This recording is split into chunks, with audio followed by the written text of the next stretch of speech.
Boa noite, pessoal. Meu nome é Jefferson, eu sou aqui de Curitiba, da Comissão de Curitiba. A gente está aqui hoje com o professor Pedro Onisco, e com o Dr. Luciano Mills, um advogado constitucionalista, e ele se dispôs aí a estar participando com a gente na TV Sul para tirar algumas dúvidas que a gente vem acompanhando durante todo esse tempo aí, esses 2 anos de Plebe Sul, né? A gente vem acompanhando algumas situações e muitas perguntas surgiram e a gente pediu a ele que ele nos ajudasse a solucionar algumas, né? E responder algumas perguntas que a gente é, queria solucionar, né?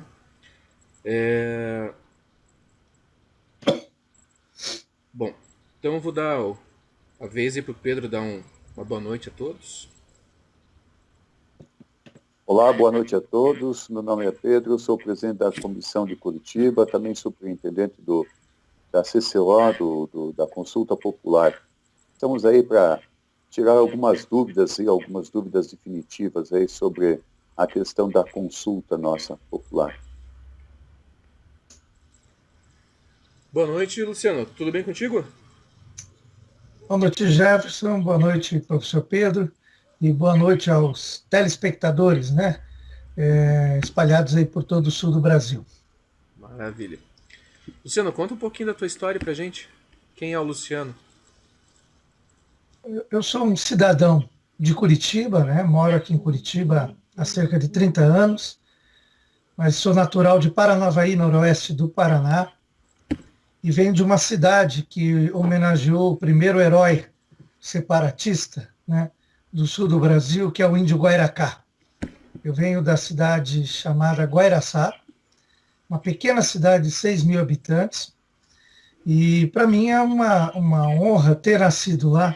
E confesso para vocês que só ao longo da história e depois do meu envolvimento aí nos 2 últimos anos com o Movimento Sul, o Sul é meu país, que eu fortaleci vamos dizer, o orgulho, né? Um orgulho positivo de ter nascido numa cidade que homenageia esse índio, né? Que era Guairacá, o nome da cidade, só que por questões, no final da década de 60, de problemas com endereços, com outros 2 distritos, distrito de Guairacá em Guarapuava e distrito de Guairacá em Londrina, então o prefeito da época, então, quer dizer, o presidente da Câmara, junto com o prefeito, e meu pai era vereador na época, encaminhou para a Assembleia Legislativa pedindo para mudar o nome da cidade e colocar um C cedilha.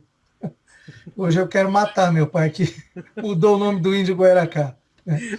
Mas, enfim, eu venho daquela cidade e aqui em Curitiba constituí família, estudei jornalismo, me formei em Direito, me especializei em Direito Administrativo e Direito Constitucional, mergulhei também no mundo do Direito Educacional, que é a área a qual eu trabalho.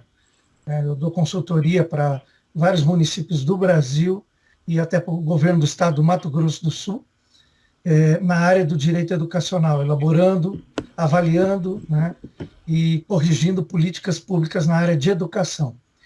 E, há algum tempo atrás, algo me incomodava, né, sempre incomodava a gente que vive o Brasil, né, roda pelo Brasil, a gente vê o disparate que é os sonhos e a realidade da nação brasileira.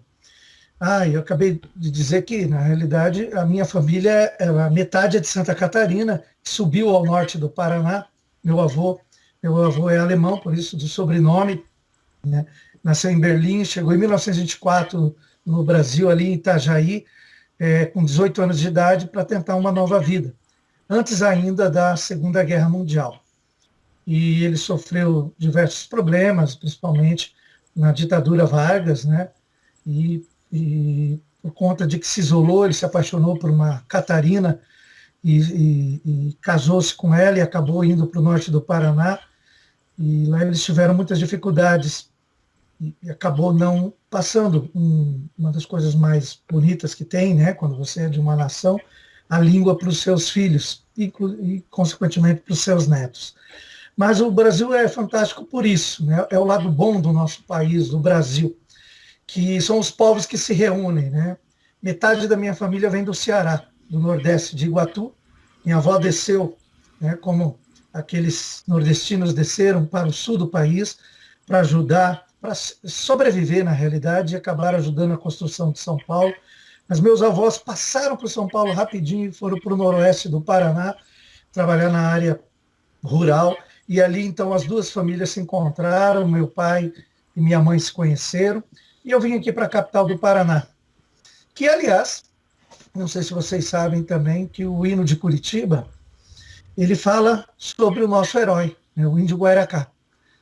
Vocês sabem que o começo do hino de Curitiba diz: cidade linda e formosa, da terra de Guairacá, jardim luz cheio de rosa, capital do Paraná. Esse é o hino de Curitiba. Mas, enfim, aqui eu tenho trabalhado e algum tempo atrás eu já estava, assim, a gente sempre está motivado por algumas coisas, desmotivado por outras, mas hoje eu vejo no movimento O Sul é Meu País um caminho para o Brasil, um caminho para a nação brasileira, ela permitir que os povos que nela existem, do Nordeste, de São Paulo, do Sul do Brasil, possam se constituir em nações, construir suas constituições e construir o seu desenvolvimento a partir de uma nova visão. E aí fui conhecendo o movimento e tenho participado, sei que há muito caminho ainda para andarmos, e estou à disposição de vocês para a gente participar aí desse debate sobre as possibilidades de uma nova nação no sul da América do Sul. Ótimo, legal. Você estava falando que a tua família vem do Nordeste, é isso? Exatamente, né? Meus avós maternos vieram de Iguatu, uma cidade de 100 mil habitantes, quase no centro do estado do Ceará.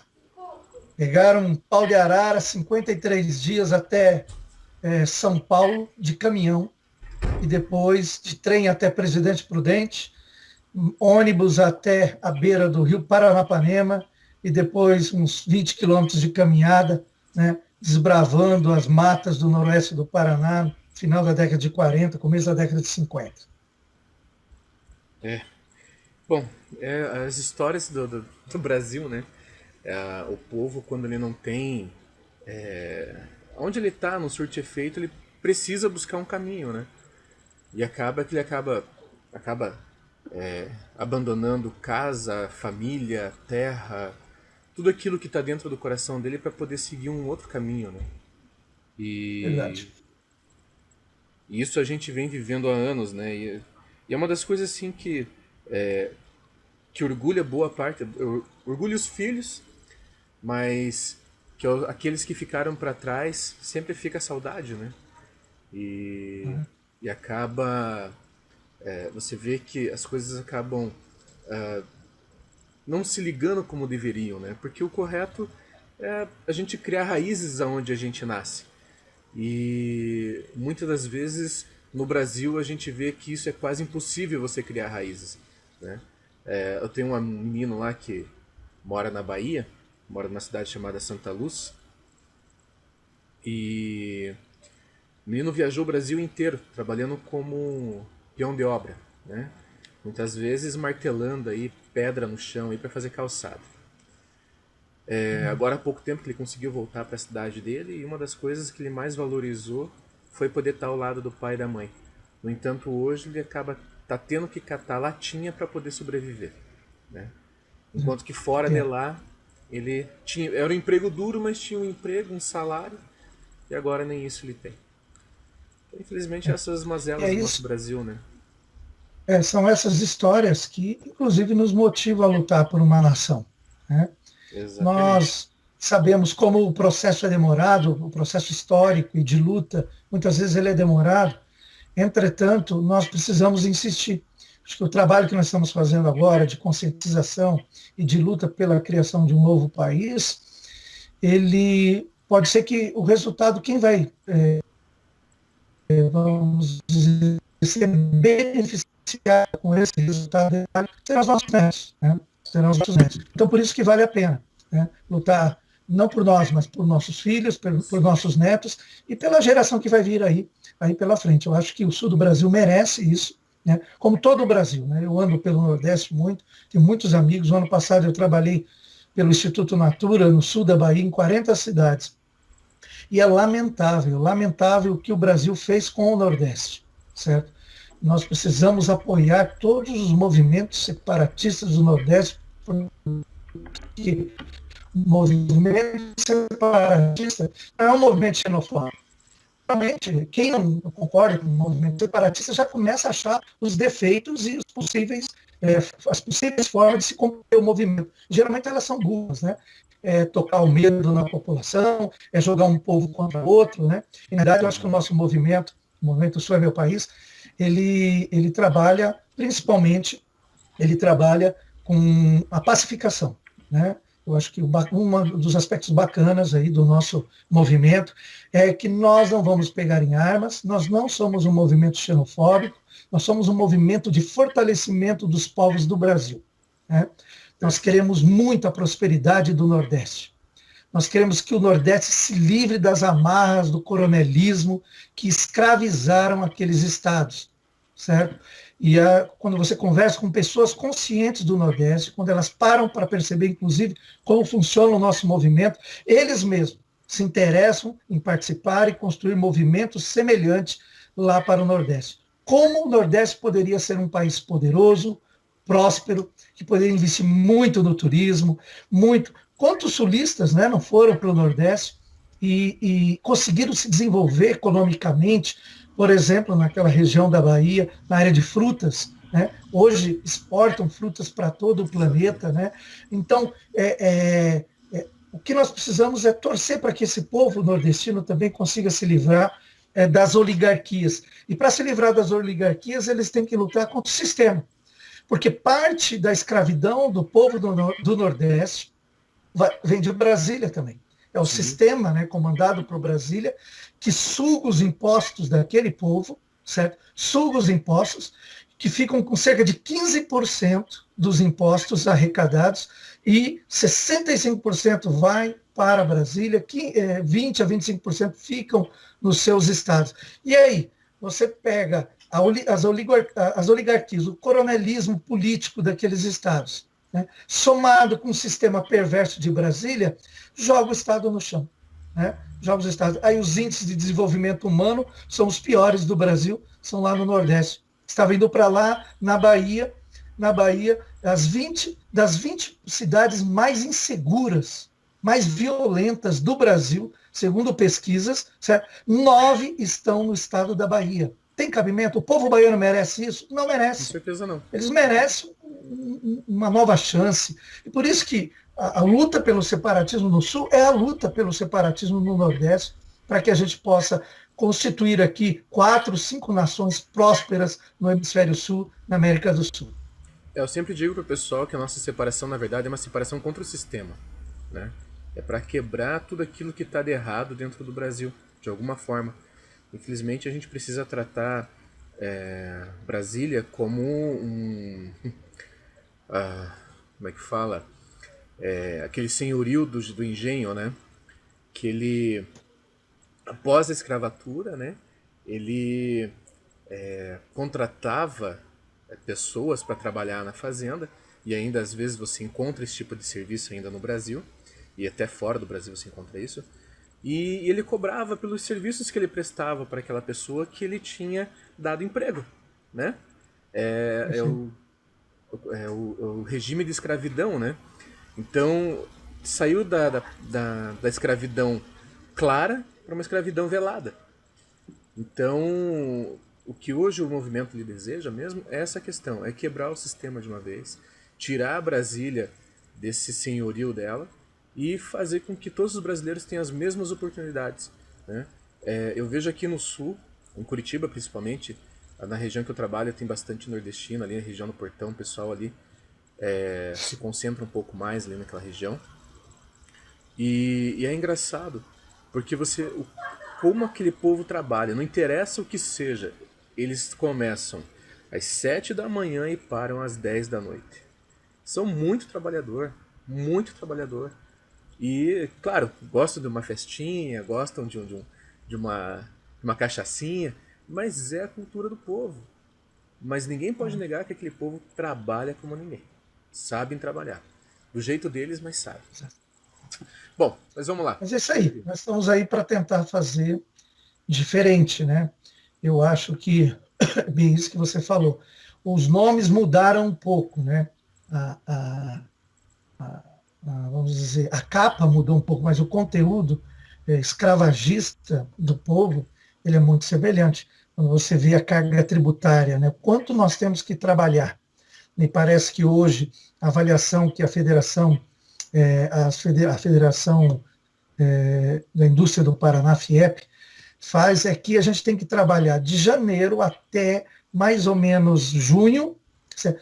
Tudo que nós ganhamos, nós repassamos ao governo, certo?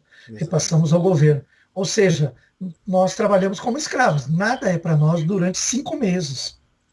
Principalmente por quê? Porque quando você precisa de uma segurança pública, você descobre que o carro não tem gasolina, né? Que o carro está lá numa mecânica, parado. Né? Quando você precisa de um sistema de saúde, você tem que acordar de madrugada para pegar uma senha, né? Na cidade. Quando você precisa de uma boa escola, você encontra aí vários problemas estruturais nas escolas, falta de estrutura, professores desmotivados. Quer dizer, se ainda toda essa carga tributária no Brasil, como é a carga tributária em países da Europa, ela é alta, mas aí você encontra uma qualidade de serviços públicos fora do comum, que é fora do comum para nós, mas é comum para eles. Exato. Então, a ideia é rever isso. E até agora, desde a Constituição de 88, que a gente pensou, agora a gente tem a chance, uma nova Constituição, né? Ficamos com uma esperança, já se vão mais de 25 anos e não se consegue mudar. A cada 4 anos é um grande escândalo de roubo, certo? De falta de valores. Quer dizer, nós somos tratados como palhaços, essa é a verdade, e como escravos. Porque nós sustentamos a orgia e a promiscuidade de Brasília. Nós precisamos fazer algo. Então, assim, eu pergunto para mim mesmo, o que eu tenho que fazer? Eu me envolvo na política, eu discuto política, eu adoro fazer isso, debater aqui em casa, em partido político. Mas sabe que quando você vai vendo que toda essa tua discussão, todo esse teu envolvimento não está conseguindo produzir, porque lá se vão 40 anos, eu tenho 44 anos de idade, lá se vão 40 anos e você não vê os resultados que você sonhava a partir da Constituição de 88, que eu tinha ali 16 anos de idade. Né? Então, eu acredito que a luta por um novo país, uma nova Constituição, porque nós não estamos falando, como você bem falou, de pessoas. Exato. Nós não estamos lá, até porque existem pessoas do sul do Brasil que estão lá em Brasília e que não produzem. E muitos envolvidos nos atos de corrupção também. Quer dizer, nós temos aqui falta de valores? Temos também falta de valores, como em todo lugar do Brasil. Todo lugar. O que nós precisamos é reconstruir o sistema. É o sistema que ele é promíscuo, o sistema que facilita, o sistema que seduz. Uma das coisas que o nosso movimento defende é a descentralização do poder. Quando você tem muito poder, é natural que o ser humano se seduza pelo poder. Certo? Então, é claro, nós precisamos criar mecanismos para se combater o abuso do poder. Né? Através da corrupção e tal, combater isso. Mas por que ter tanto poder? Por que colocar tanto poder na mão de poucas pessoas? Exato. Então, eu acho bacana, um dos pontos que o movimento trabalha, estuda e quer propor para uma discussão de um novo país é o municipalismo, o fortalecimento das cidades em detrimento da União. Né? A carga tributária ser maior aqui para a cidade, os recursos financeiros não irem para a União, mas ficarem nas cidades, e ir para a União somente aqueles recursos necessários para a segurança nacional, né? Porque nós vamos ter que ter um exército, e para o controle da moeda, entre outros assuntos menores. Mas eu acredito que é por isso. São esses os motivos, vendo as discussões dos nossos colegas de Santa Catarina, do Rio Grande do Sul, aqui do Paraná, é que me motivam, certo? Vamos participar da construção de um novo país por meio de uma nova Constituição. Né? Exato. Então esse é o desafio, o que me motiva. Né? Legal.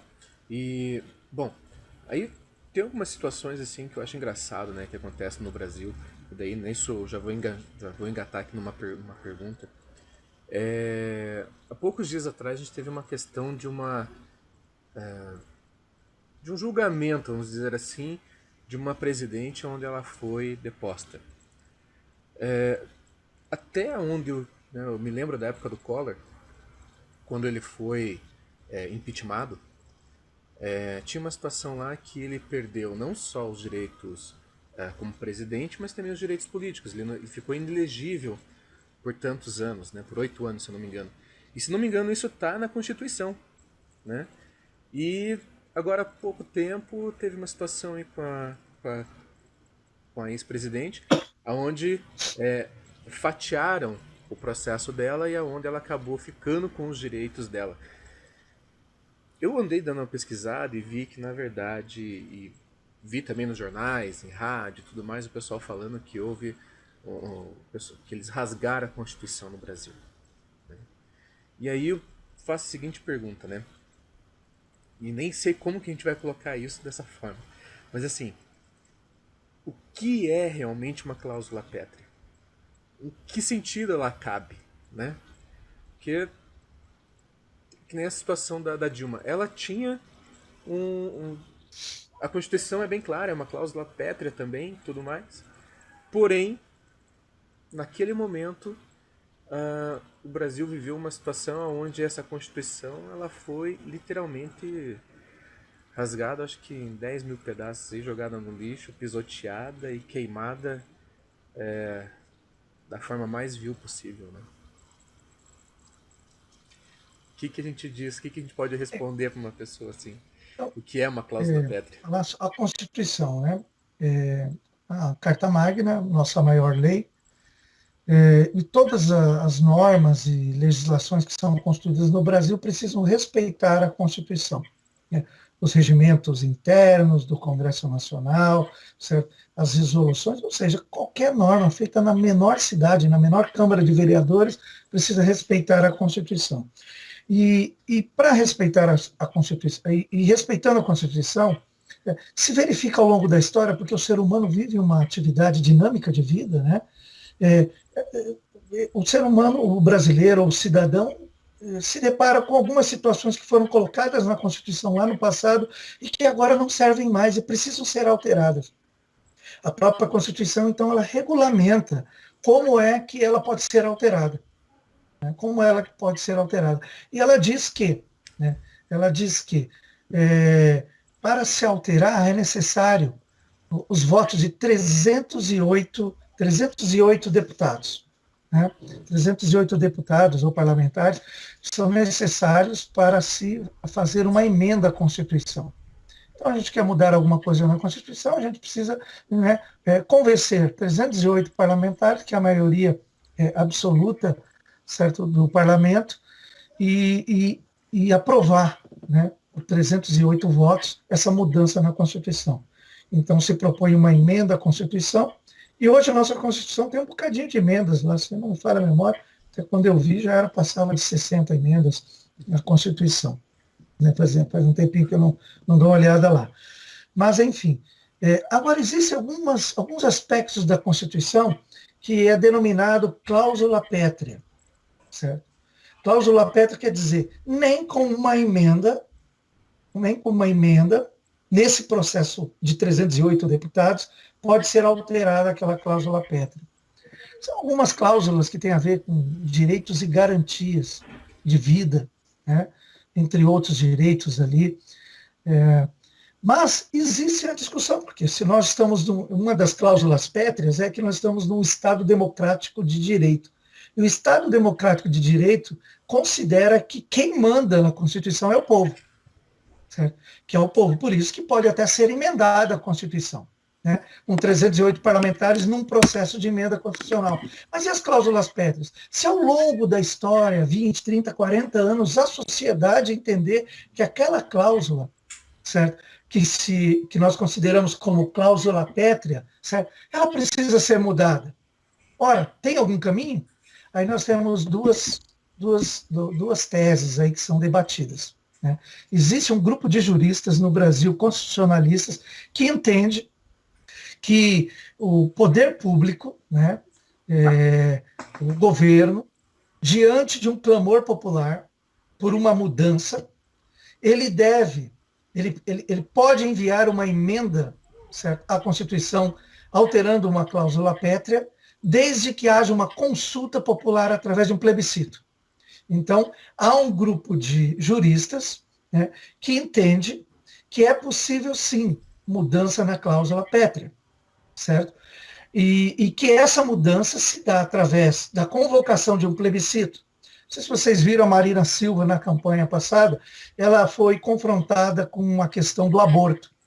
Ela, pessoalmente, dizia que ela era contra o aborto. E o aborto é uma questão do direito à vida.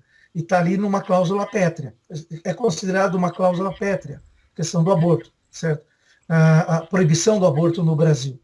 Então, o que a Marina, orientada por alguns juristas, disse? Olha, a minha opinião, eu sou contra o aborto, mas eu tenho que ouvir a minha nação. Não pode ser a minha opinião. Então, se eu for presidente da República, eu vou convocar um plebiscito para que, se o povo entender que deve ser liberado o aborto, aí eu encaminho para o Congresso Nacional, certo, uma emenda para alterar essa cláusula pétrea.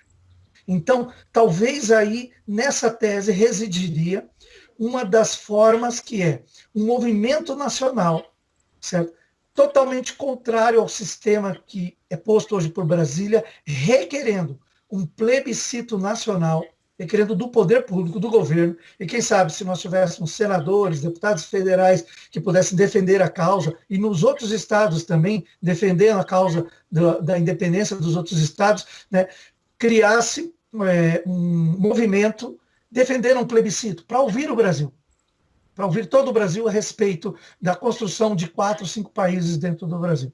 Aí o presidente, diante dessa decisão, encaminharia uma emenda para mudar essa cláusula pétrea da indissolubilidade do artigo 1º. O país ali no artigo 1º da Constituição, nós temos lá que o país ele é a República Federativa formada pela união indissolúvel de estados e municípios. Né? Ok. Veja só, quando se fala na união indissolúvel de estados e municípios, não sei se vocês acompanham as mudanças que ocorreram no Paraná. Vamos pensar aqui na região metropolitana de Curitiba. Nós temos aqui, por exemplo, o município de Bocaiúva do Sul, certo? E nós temos lá no município de Bocaiúva do Sul, para lá, o município de Tunas do Paraná. Mas Tunas do Paraná um dia foi distrito de Bocaiúva do Sul, não é? Mas a população se envolvendo, ela pede, certo? Ela pede, certo? Para o poder, para que haja um desmembramento e que eles constituam uma nova cidade. Certo? Mas não está escrito na Constituição que é indissolúvel, que o Brasil é formado pela união indissolúvel dos estados e dos municípios, então o município não poderia, quer dizer, o povo de Bocaiúva poderia dizer, nós não queremos, porque tem uma grande indústria lá em Tunas do Paraná e nós vamos perder a arrecadação, porque tem um grande número de habitantes lá e nós vamos perder o fundo de participação dos municípios, e nosso município vai perder o IDH, e o nosso município vai perder... Olha, eles teriam, então, aqueles que teriam a tese, certo, da separação dos municípios, certo? E a minha ideia é que o município é indissolúvel, a Constituição diz que ele é indissolúvel, mas ele não é indissolúvel, certo? Ele quer dizer, ele pode ser separado e pode ser constituído um novo município. Então, você vê que a própria Constituição fala uma coisa, mas na realidade, de fato, é possível sim construir novos municípios. E todos nós reconhecemos muitos municípios que ao longo, depois da Constituição de 88 distritos, regiões que se tornaram municípios. Não é verdade? Agora, existe um outro grupo de juristas que entende que não é possível. Que não é possível, através de plebiscito nacional, a Constituição, após plebiscito, de uma emenda. Porque se a cláusula é pétrea, é porque aquele corpo de legislador que foi escolhido para construir a Constituição assim determinou, e isso não pode ser alterado. Certo? Uma exceção. Certo? Que se construa uma nova Constituição. Certo? Então, veja só. Então, essa questão de que para sempre será assim, não existe. Não existe. Não existe na Inglaterra, não existe na Europa, não existe nos Estados Unidos. Sempre há a chance das pessoas se articularem, construírem suas teses, os seus desafios. Certo? Não fosse assim, você acha que na Constituição do Canadá, certo? Quem construiu a Constituição do Canadá já queria deixar livre para o Canadá se separar? Não. Certo? Mas aceitaram o debate da construção do novo país, que é o Quebec. Né? E na Inglaterra? Ora, os ingleses já poderiam ter utilizado o Reino Unido, né? Aliás, poderiam ter utilizado. Não, não vai, não vai, não vai, porque na nossa Constituição de 200, 400 anos, certo? Aqui nós somos indissolúveis. Certo? Mas houve o clamor popular e deu direito à Escócia. Quase que a Escócia, né, se separou agora, algum tempo atrás, do Reino Unido. E o que poderá acontecer daqui mais 10 anos, né, se essa saída do Reino Unido não for boa no mercado da comunidade europeia, não for boa para a Inglaterra, se dificultar a vida da Inglaterra, tenho certeza que a Escócia vai pedir novamente um plebiscito. Então, quer dizer, o plebiscito, certo, ele é um instrumento da democracia mundial. Qualquer Estado que queira ser, certo, democrático de fato, ele precisa aceitar ouvir a sua sociedade. E a partir do momento em que o Congresso Nacional aprovar um plebiscito, ou aceitar um plebiscito, inclusive para se constituir uma nova Constituição brasileira, e ali nós podemos, na nova Constituição brasileira, poder, certo, ser estabelecido uma nova regra. Então, existem, eu estou colocando para os amigos aqui, que existem as teses, né? Existem aqueles que acham que é possível uma cláusula pétrea ser mudada por meio de um plebiscito convocado pelo próprio governo, certo? Existem muitos juristas que defendem isso e outros juristas que defendem que não, certo? Só pode ser mudada uma cláusula pétrea, né, se constituir uma nova Constituição, se for elaborada uma nova Constituição. Então, uma coisa é certa, cláusula pétrea não é eterna. Não é eterna, certo? E a nossa Constituição, logo depois, que fala dessa da indisponibilidade ou da indissolúvel, a união indissolúvel dos estados e municípios, logo depois, né, estou errando aqui na palavra, ela no seu artigo 4º, ela coloca que a República Federativa do Brasil se rege, né, em suas relações internacionais pelos seguintes princípios, certo? Olha só, para fora eu aceito, e para dentro eu não aceito. Esses princípios são mundiais. Os princípios que eu vou elencar aqui são mundiais. Quero ser bem rápido aqui, estou tomando muito tempo de vocês. Independência nacional. Olha, o Brasil defende que os países podem ser independentes, certo? Até o Sudão do Sul, que o Brasil homologou, agora, há pouco tempo atrás, a separação entre Sudão e Sudão do Sul. A prevalência dos direitos humanos, certo? O direito de ter qualidade de vida, de ter segurança pública, de ter saúde pública, de ter educação com qualidade, né? Para os outros países pode, para o nosso não pode, né? A autodeterminação dos povos. É o inciso 3 do artigo 4. O Brasil, ele comunga, ele é signatário, certo, da autodeterminação dos povos. Por isso que a ex-presidente, né, e o Ministério das Relações Internacionais, né, nosso chanceler, eles defenderam e defendem, certo, a independência da Palestina, né, porque entende que aquele povo, por mais conflitos que tenham lá, né, ligações culturais e outros conflitos religiosos, aquele povo tem direito de ter o seu canto, certo, e construir o seu país. E assim o Brasil foi signatário ao longo dos anos, desde a Constituição da ONU, lá pelo Oswaldo Aranha, né, da autodeterminação dos povos. E aí ele não pode ser diferente. Lá fora eu ajo de uma forma. E aqui, um povo que está pedindo a sua independência, eu vou agir de outra forma? Não pode, porque não pode usar dois pesos e duas medidas. Aqui se constitui povos no Brasil. Olha só o que aconteceu na Olimpíada. Que coisa bonita, né? Mostrar a história do Brasil. Né? Eu achei muito bonito. E dá para notar que o povo do Nordeste tem as suas características, o povo do Norte tem as suas características, e o povo do Sul do Brasil tem as suas características. Em que pese não mostraram praticamente nada, né, do Sul do Brasil, né? Na abertura das Olimpíadas, mas eu acho que assim, dá orgulho de ver como os povos se desenvolveram no Brasil, vindo de todos os cantos, né? E aqui se constituíram vários povos. Claro, falamos uma mesma língua, mas temos costumes, maneiras de agir, de decidir as coisas, muitas vezes diferentes. até sobre alimentação, gastronomia. Então, é isso que eu estou dizendo aqui. Nós os baseamos essa discussão nesse aspecto constitucional. No aspecto constitucional que cláusula pétrea não é eterna, e no aspecto constitucional da autodeterminação dos povos. Perfeito. Pedro, você tinha alguma pergunta para fazer? Isso. Bem. Depois pode até editar, viu? Certo? Ficar muito comprido aí, pode tirar. Sou prolixo, né? Na verdade, assim, nós temos esse caminho aí, o caminho da Constituição brasileira, plebiscito, mudança na lei, mudança da Constituição, alguma coisa assim. Mas nós temos um outro caminho, que é o caminho pelas organizações internacionais.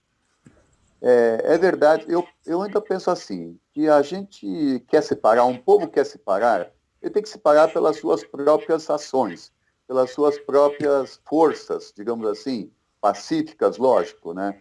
Mas ele tem que buscar. Se depender de alguém, fica aquela coisa assim, olha, nós vamos recorrer à ONU, a ONU nos vai ajudar e nós vamos ser independentes. Sou contra essa ideia, porque ela nos traz um certo conforto, um falso conforto, né? Mas na verdade, a gente precisa do apoio dessas organizações para poder buscar a nossa independência. Você tem conhecimento de algum caminho, além desse, pela Constituição brasileira, para buscar uma independência? Luciano. Olha, eu não creio. O sistema é feroz, né? Porque o sistema, ele não é só o interesse político que está em jogo. Eu quero crer que nós temos dois grandes inimigos, certo? Contra o status quo, inimigos que o sistema criou e alimentou ao longo desses últimos 40 anos. Um se chama sistema financeiro, bancário, certo? Os bancos, eles se somarão, financiarão campanhas contra nós, certo? Então, nossa mobilização tem que ser muito forte, porque os grandes bancos não vão querer perder a chance de ter o maior juro do planeta, de sugar, porque se por um lado o governo nos suga através dos impostos, pelo outro lado o sistema financeiro bancário arrebenta com as nossas empresas, com os nossos empreendedores, com a alta taxa de juros para tudo. Não estou nem falando de cartão de crédito, estou falando dos financiamentos mesmo necessários para a agricultura, para a indústria, para o pequeno empreendimento, certo? É uma aberração você pagar 10% de juros, quer dizer, isso não existe no planeta, só em países extremamente totalitários. Veja o que eu estou dizendo, só países totalitários, onde tem democracia, fantasiada a democracia, porque na realidade é ditadura, como na Rússia, certo? Por exemplo, que está lá o Putin há 15, 20 anos, certo? Então, nesses países, aí os bancos mandam e eles sugam essas nações, certo? Tão mal, e aí por isso que eu falo sistema, não falo só sistema político. O sistema financeiro precisará ser reconstruído no sul do Brasil. Até porque não é prerrogativa do hemisfério norte ter um sistema puro, bom e santo. Mesmo porque quase quebraram os Estados Unidos em 2008, 2009, né, o sistema financeiro. Mas mesmo lá, certo, que eles têm todo esse controle, algumas coisas foram feitas para tirar o poder, certo, do sistema financeiro. Não dá para uma nação ser construída na base do sistema financeiro. Tem que ser construída na base do sistema produtivo. Certo? Onde que tem que gerar renda? É os bancos? Olha aí, os bancos estão cada vez com menos funcionários, tudo no computador, a gente faz tudo aqui em casa, certo? E aí eles detêm o controle da moeda. Não tem cabimento. Certo? Então, eu acredito o seguinte, nós temos um inimigo que é o sistema financeiro. Eles vão jogar duro porque eles não vão querer perder a mamata do Brasil. Certo? Eles não vão querer. E aqui no Sul vão ter que reconstruir. Nós vamos ter que pegar lá o nosso artigo da Constituição Federal, construir as legislações de um novo sistema financeiro democrático, um sistema financeiro que ajude na produção, que não especule, certo? E não ter que estudar o que acontece na Europa depois daquela crise, o que aconteceu nos Estados Unidos, certo? E ver como que pode ser feito isso. Agora, o outro O outro desafio que nós vamos ter é a mídia, certo? A mídia brasileira é outro tentáculo do sistema promíscuo que existe no Brasil, certo? A mídia, ela caminha para o lado que ela achar que dá mais lucro para ela. A gente acha que a mídia está defendendo a democracia, ela está do lado que dá mais lucro para ela, certo? Quando eu acho que a esquerda tomou o poder aí, certo? A mídia, então, elevou o presidente, né? Ganhou milhões de reais, agradou e ganhou os bilhões de reais de mídia, de publicidade. Gente, não tem cabimento. Não tem cabimento os governos gastarem o que gastam com publicidade, mantendo organismos de comunicação que são concessões. Esses caras não trabalharam para conquistar, eles articularam politicamente, conseguiram rádios, os deputados conseguiram lá do sistema de Brasília, conseguiram as concessões de televisão. Ninguém trabalhou para construir isso. Fora que a Rede Globo conseguiu dinheiro americano ainda, na década de 60, começo da década de 70, para poder construir o império deles. Certo? Mas eles também. Certo? Um novo país só vai ser novo, de fato, quando as comunicações puderem ser discutidas pela sua sociedade.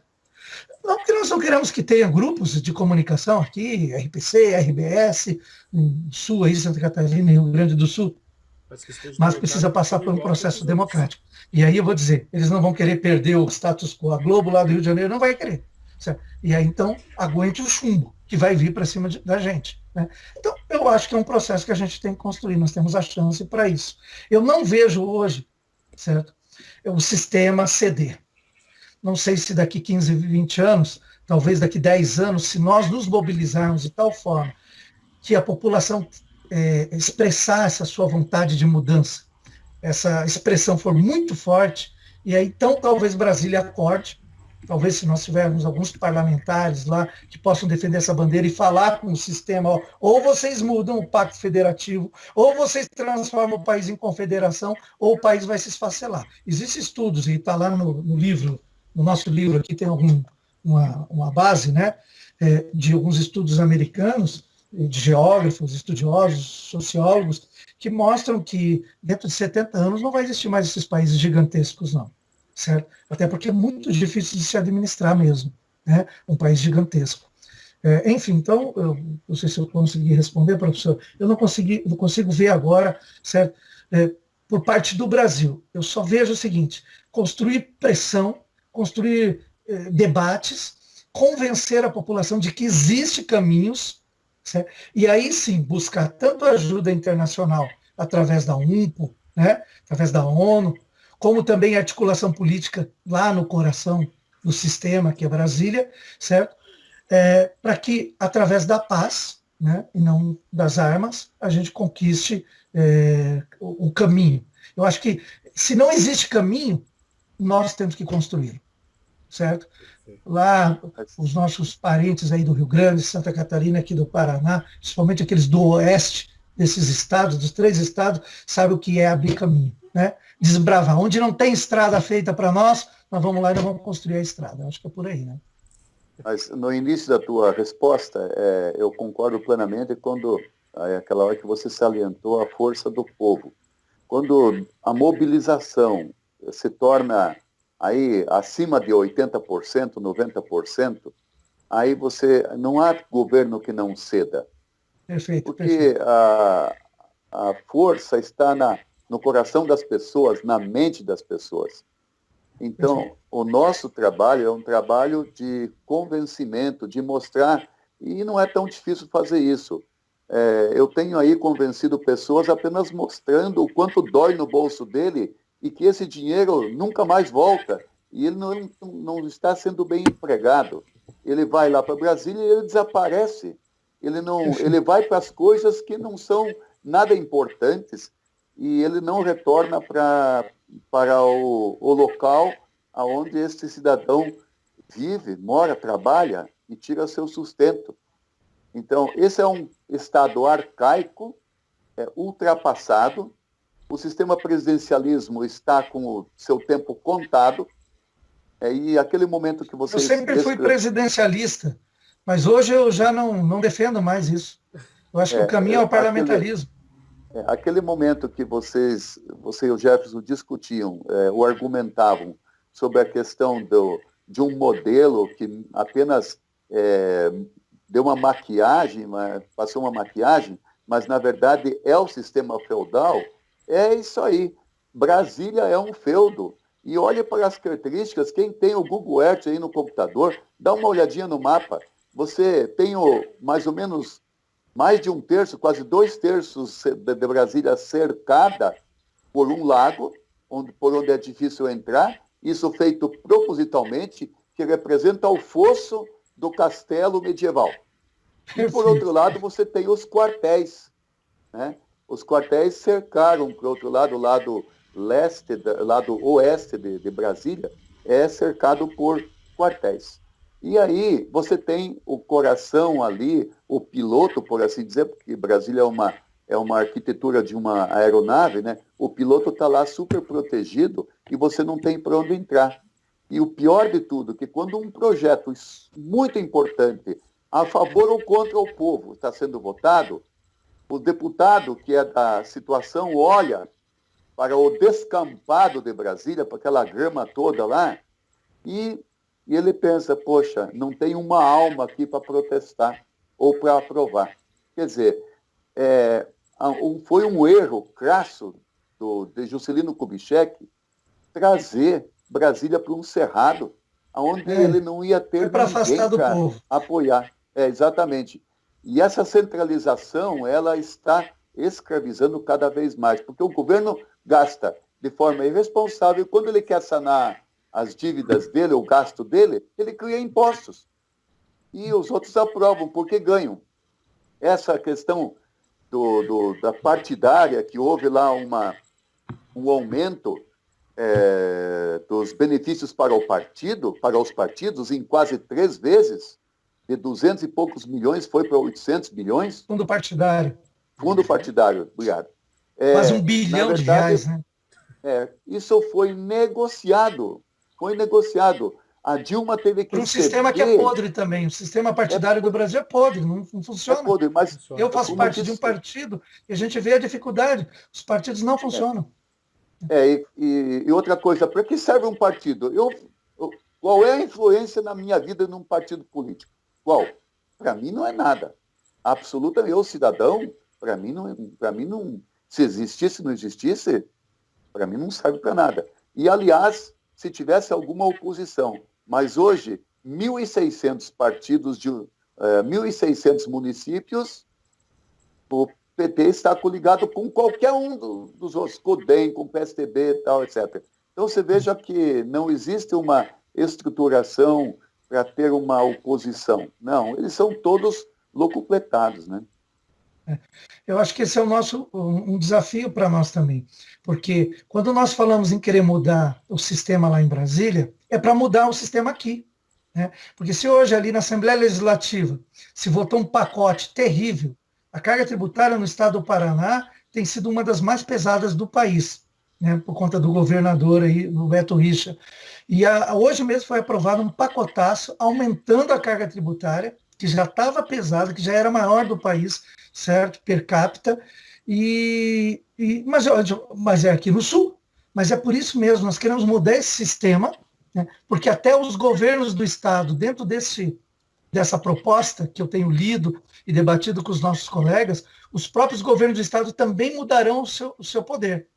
Eles não terão tanto poder. O fortalecimento será nos municípios. Porque é inconcebível, professor Pedro, inconcebível. Vou dar um exemplo. Você sabia aí, perto da sua casa tem muitas escolas municipais, né? Perto da minha tem, perto da casa do Jefferson e dos nossos colegas aí de todo o sul do Brasil.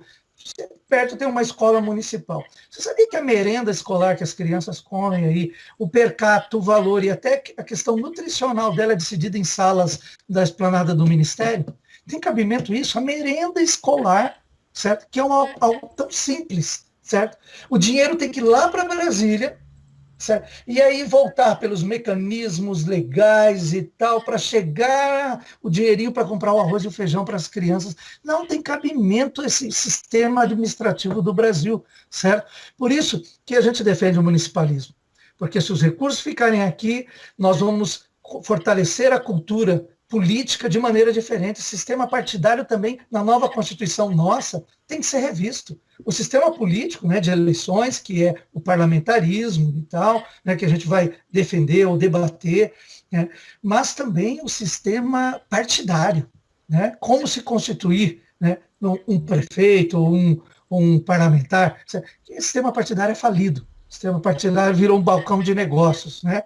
Existe a possibilidade, a pessoa constitui um partido, ele não debate política, ele não chama a sociedade para conversar, não chama os filiados, ele filia 50 pessoas da família dele, fica com o partido na mão e a cada 4 anos, quando começa a campanha eleitoral, ele procura lá um bom candidato, estou aí e tal, estou com o meu partido aqui, se precisar de um tempinho de 30 segundos na televisão, aí vira essa promiscuidade política que a gente vê aí. Então, o sistema partidário do Brasil também está falido. Certo? Num novo país, a gente vai ter uma oportunidade de construir um sistema partidário mais democrático e que se é para existir os partidos, ele precisa mostrar trabalho. Se não mostrar trabalho, olha, tem que fechar. Né? Você vê que não tem nem primárias aqui. Nos Estados Unidos, não sei se vocês viram, certo? Essa discussão da eleição americana, fora a questão das coisas que também tem errado lá, certo, mas faz 1 ano que eles estão discutindo a eleição de presidente. Né? Nos estados, as primárias e tal, os partidos se debatem e tal.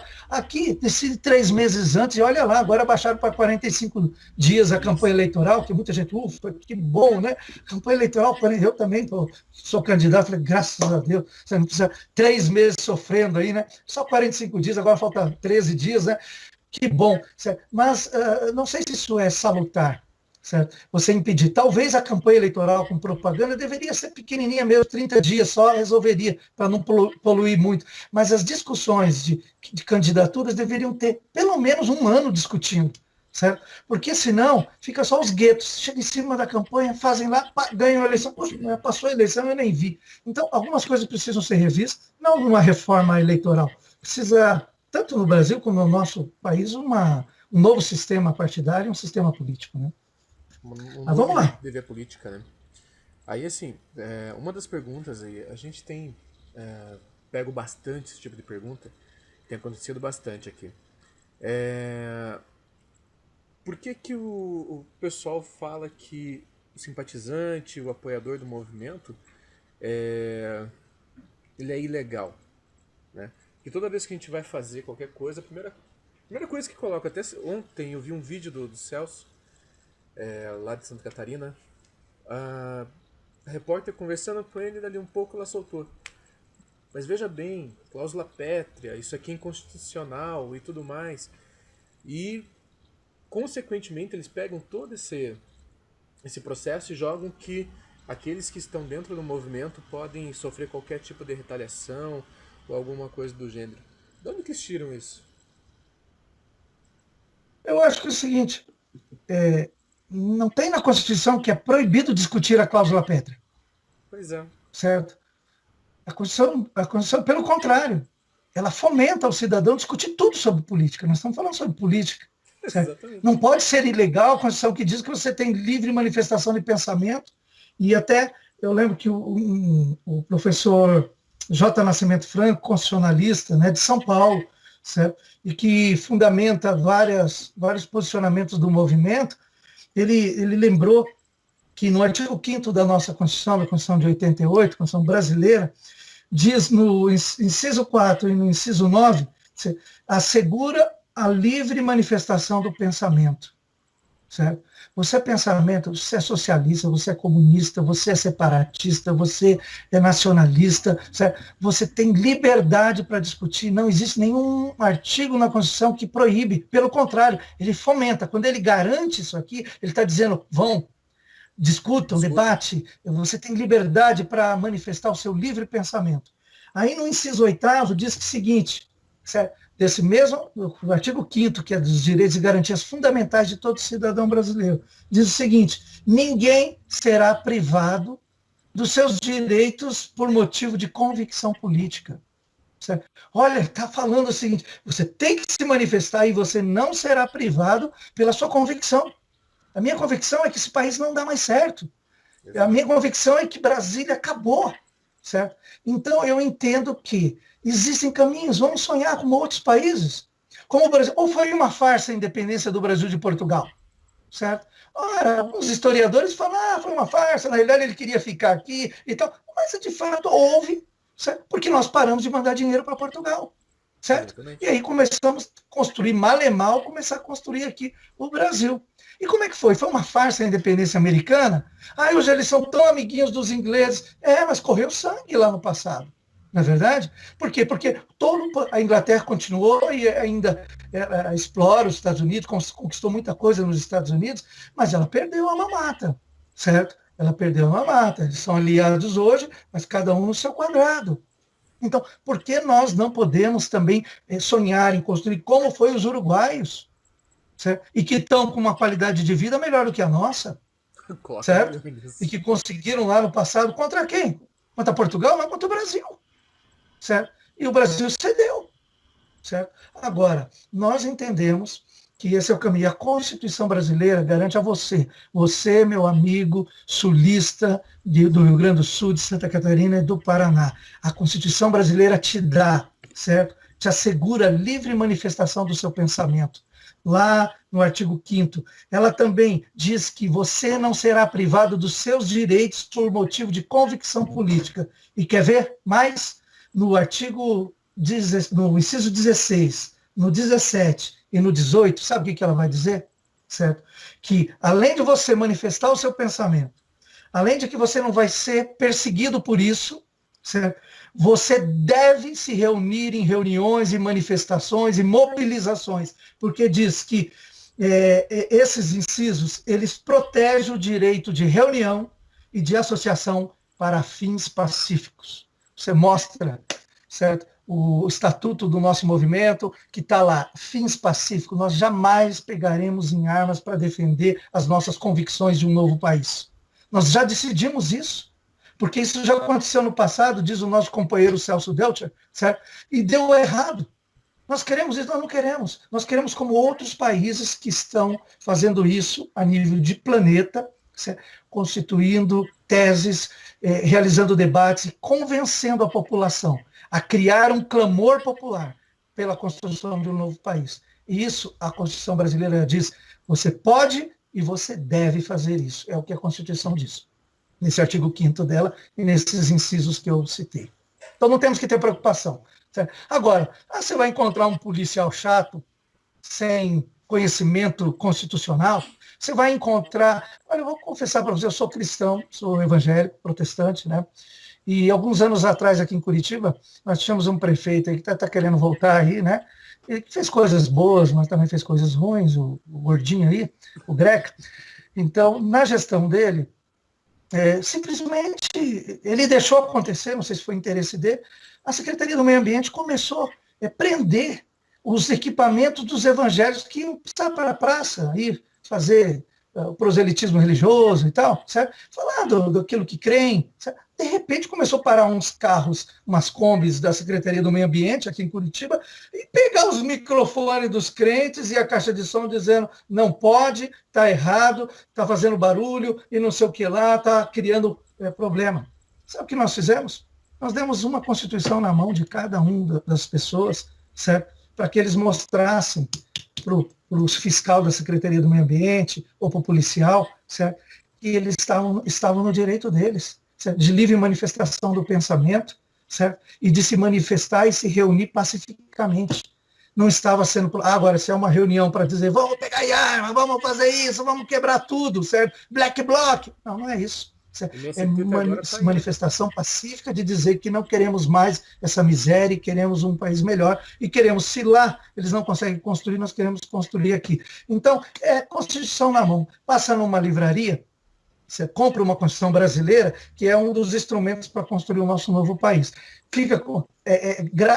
Coloca em amarelinho, canetinha amarela, esse artigo 5º, esses incisos, o inciso 4, o inciso 9, o inciso 8º, o inciso 16, o 17, o 18, e mostre para o policial. Agora, pode até ser que eu não teria nenhuma dificuldade, um policial me levar junto, então vamos lá, vou levar o Luciano, certo? Só que nenhum delegado terá coragem de indiciar, certo? Um cidadão pela livre manifestação do pensamento. Certo? Sabe quando que isso aconteceu? Em 93, alguns colegas nossos aqui de Curitiba estavam entregando, certo? Faixa, entregando, aliás, com a faixa, entregando adesivos, panfletos do movimento, lá atrás, 1993 ou 2003, se não me falha a memória, 93, né? Era o Itamar Franco que era o presidente, né? É aquele escândalo maluco dos anões do orçamento lá, o Itamar assumiu, tipo Temer, assim, não, eu preciso mostrar trabalho, e aí começou a fortalecer o movimento, mandou o Paulo Brossard, que era o ministro da Justiça, chamar a Polícia Federal e prender os nossos colegas ali na Rua 15. E levaram os nossos colegas e os panfletos, eles não ficaram presos, né? Mas ficaram com os panfletos, com as faixas. Passado alguns dias, eles reconheceram que estavam equivocados, que estavam desrespeitando a Constituição. Talvez é porque a Constituição era de 88, era 93, tinha 5 anos, estava novinha ainda, né? Estava novinha, eles não entendiam muito da Constituição, os policiais na época, certo? Mas depois de 25 anos, eu creio que os policiais de todo o sul do Brasil, e aliás, muitos deles defendem o nosso movimento, certo? Eles entendem de Constituição e sabem que se você se manifestar em favor de um movimento como esse, você está contribuindo, certo? Está cumprindo com um desafio que a própria Constituição nos faz, que é a livre manifestação e as reuniões, as manifestações, as mobilizações em prol de uma convicção política. Perfeito. Pedro, alguma coisa a colocar? Isso. O nosso principal problema, por assim dizer, no meio em que a gente está e conversando com as pessoas, é o medo, né? E como tratar essas questões aí, que as pessoas têm medo de ser voluntários, têm medo de ir lá, ficar ao lado da urna, tal. Qual a orientação que você daria para essas pessoas no dia da consulta popular? Essa retórica aí, essa questão vem à tona quase que diariamente. Eu reforço isso, né, que não é fácil lutar por um país. Não é fácil lutar pelos nossos filhos, pela nova geração, e nós temos preços a pagar. Olha, dentro de um Estado democrático, o preço a pagar ele é muito pequeno, confesso para vocês. Mas ele precisa de esforço. Nós não estamos pagando com a nossa vida, com o nosso sangue, certo? Como os nossos antepassados pagaram para que a gente pudesse ter democracia, para que a gente pudesse ter liberdade, para que a gente pudesse ter a nossa independência. Então, eu acredito que é louvável as pessoas, os voluntários que saem com seus corações voltados a defender a consulta popular, que é o nosso plebiscito. Então, o que eu posso deixar é o desafio de que temos que ir. E temos que ficar ao lado da urna, temos que cansar o dia inteiro, ficar ali, conversar com as pessoas. Não precisamos entrar em conflitos com ninguém. Se alguém tem opinião, use o mesmo artigo da Constituição, que ele tem a liberdade de livre manifestação, desde que seja pacífica, né? Então ele pode ficar do lado, dizer que é contra, né? Agora, eu acho que é honroso. E para mim, assim, quero muito estar no dia 1º, mesmo com o desafio que eu tenho pessoal da campanha eleitoral para vereador, no dia seguinte, para mim vai ser honroso, para minha vida, para minha história, ter participado junto com vocês desse movimento, desse primeiro passo dessa consulta, porque até agora a gente tem pesquisas que a gente contratou ou elaborou para serem feitas. Agora é algo um pouquinho mais forte que uma pesquisa, que é a mobilização, e esse será o primeiro passo para chegarmos naquilo que o professor Pedro diz de mobilização popular. Talvez essa é a construção do caminho, como uma patrola, como uma caterpillar, né, daquelas que vem puxando, certo? Essa consulta popular vai vir construindo o nosso caminho, certo? E aí aqueles que virão depois, certo, terão um caminho mais fácil, né? Menos dolorido. Mas tem que ter aqueles que são da vanguarda, tem que ter aqueles que são pioneiros. E para nós que vamos participar agora no dia 1º dessa consulta popular, seremos os pioneiros, juntamente com outros que vieram aí nesses últimos 20 anos construindo o movimento, muitos que já até faleceram, certo? E em nome deles também é que nós vamos fazer isso. né? Agora, vamos passar essa patrola. É a primeira patrola para pavimentar essa estrada e vai ser algo que vai marcar a história de cada um. E então não precisamos entrar em conflito. Não precisamos entrar em conflito com as pessoas que vão aparecer. Mas, pelo que a gente tem sentido, 80% dos cidadãos já são favoráveis à construção de um novo país. Então, vai ser raro termos problemas, e até porque nós vamos estar em espaços públicos, certo? Também não teremos nenhum problema com as polícias, me parece que até o movimento está informando, né? E aí uma coisa interessante, me permita até para concluir, a Constituição diz que nós temos direito de livre manifestação, mas os doutrinadores constitucionalistas dizem o seguinte, certo? E se dois grupos decidirem pegar a mesma esquina para fazer uma manifestação, como é que fica? Eles não têm esse direito? Aí sim entra o poder público. Aquele que avisar primeiro o poder público de que vai estar nesses locais, esse tem o direito. Então, você que vai ser nosso presidente de urna, né, e secretário, nós vamos enviar uma carta ao comando da Polícia Militar, informando, e talvez a prefeitura, mas eu acredito que é o comando da Polícia Militar, informando que nós vamos estar nesses locais, né? Então, se houver outro grupo interessado naquele local, aquele que tiver a cartinha na mão, né, todo mundo vai ter uma cópia da carta, certo? Terá, vamos dizer, a prevalência, né, da utilização daquela esquina, daquele local na praça. Mas é muito difícil, né? A gente acompanha ali na Boca Maldita, tem espaço para todas as vertentes, todas as ideologias, certo? E nós vamos estar ali com uma urna na Boca Maldita e outra ali bem atrás da Universidade Federal, perto da entrada do antigo Correio, daquele terminal de ônibus ali, fora mais de 25, 30 lugares, acredito que em Curitiba nós teremos, e também espalhados em todo o sul do Brasil. Muito bem. Então, professor, deixa eu ver aqui. Eu recebi algumas perguntas aqui, me permitam, né? Não sei se depois, de repente, numa edição, né? Então, algumas pessoas perguntam assim, em caso de o não ganhar, será um ponto final a esperança do Sul se tornar independente? Certo? Eu acredito que não. Certo? Primeiro que o não vai ganhar, certo? Porque a gente já sente da população que a maioria quer. Certo? Mas aí, talvez, se ganhasse, seria assim, precisamos trabalhar mais. As pessoas, e cá entre nós precisamos ainda avançar bastante no desenvolvimento, na propaganda, né? E nós estamos começando aqui um embrião, principalmente em Curitiba, nos últimos 2, 3 anos, né? Um embrião, porque já houveram movimentos, né, de pessoas aqui no passado, só que assim, me parece que, pelo que eu vi o histórico no nosso livro ali, que conta que é o livro do Senhor Meu País, pode ser adquirido por R$ 39,00, o professor Pedro, né, tem esses livros, né?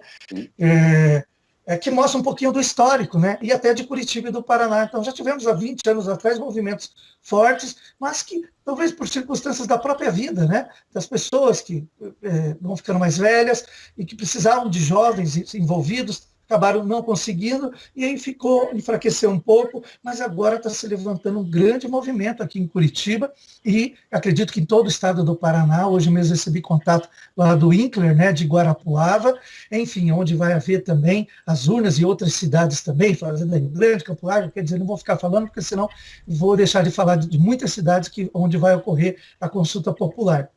Mas eu quero dizer, nós vamos crescer, certo? Com esse plebiscito, e é praticamente impossível não ganhar agora no nosso plebiscito, né?